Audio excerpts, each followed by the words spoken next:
Hello and welcome. My name is Aleksi Korpinen and today we will continue our roadmap to economics in the footsteps of Mosaic law. And like last time, I will introduce two topic areas based on two passages of Mosaic law, one from dynamic side and another from structural side.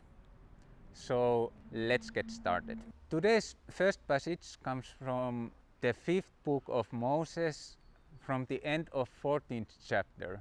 It is the first passage that we take from this side of the economic laws. And it is about tithing, about taxation in modern times. And so the question is, why to introduce taxation so early? There's various answers to that.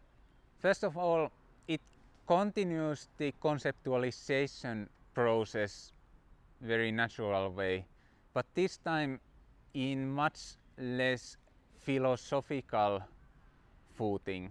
It gets to the ground, it gets to the data. Taxation and national accounting are linked together, and that's bread and butter for economists that work with data. Also, taxation is linked to money, and in these passages we get this link very clearly. This is how money gets theoretically introduced in proper way.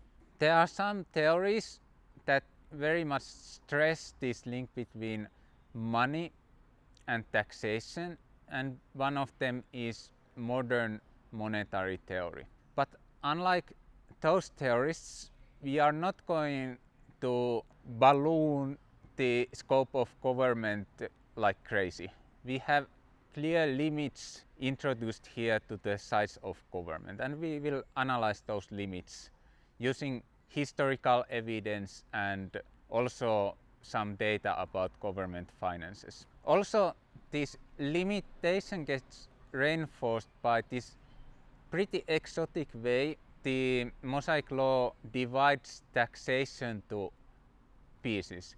Not every part of taxation go through the political process. Thus, we will study direct democracy ideas about public funding. For example, participatory budgeting, to conceptualize different ways of handling taxation that are not really practiced so much yet.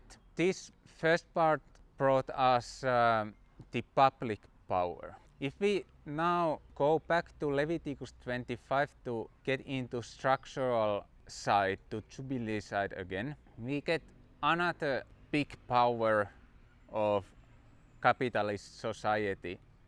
We get capital.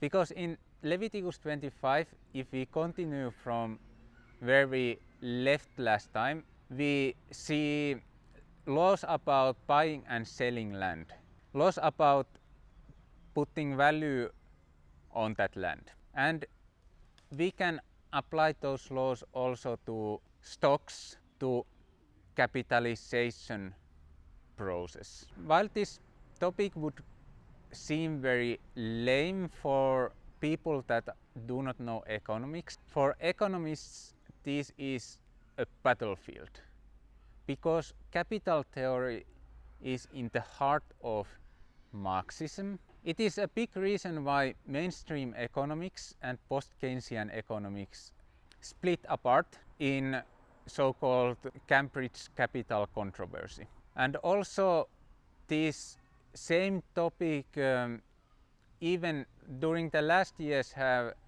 created a new radical framework called capital as power. And so we will use all of these theories to tease out how capital operates, how capitalization operates, and especially how this Jubilee cycle that puts limits to capitalization interacts with these dynamics. And these insights will be very important for us in the future in looking at dynamics of investment and industrial organization. Also, this second topic brings us closer to data. This is because financial markets are another major source of data.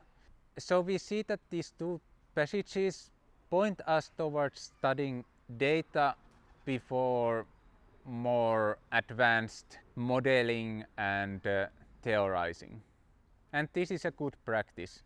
If you do theory with a very poor understanding of the data you are using to test those theories and seek for patterns, then you easily do mistakes like putting the same thing to the both sides of the regression. And also to have a look at data before making too much conjectures about what the data tells is also healthy practice to keep the eyes open. So these are the things of today. In next time we get into the core of economic analysis. But for that we will have entirely separate video. So stay tuned and see you next time.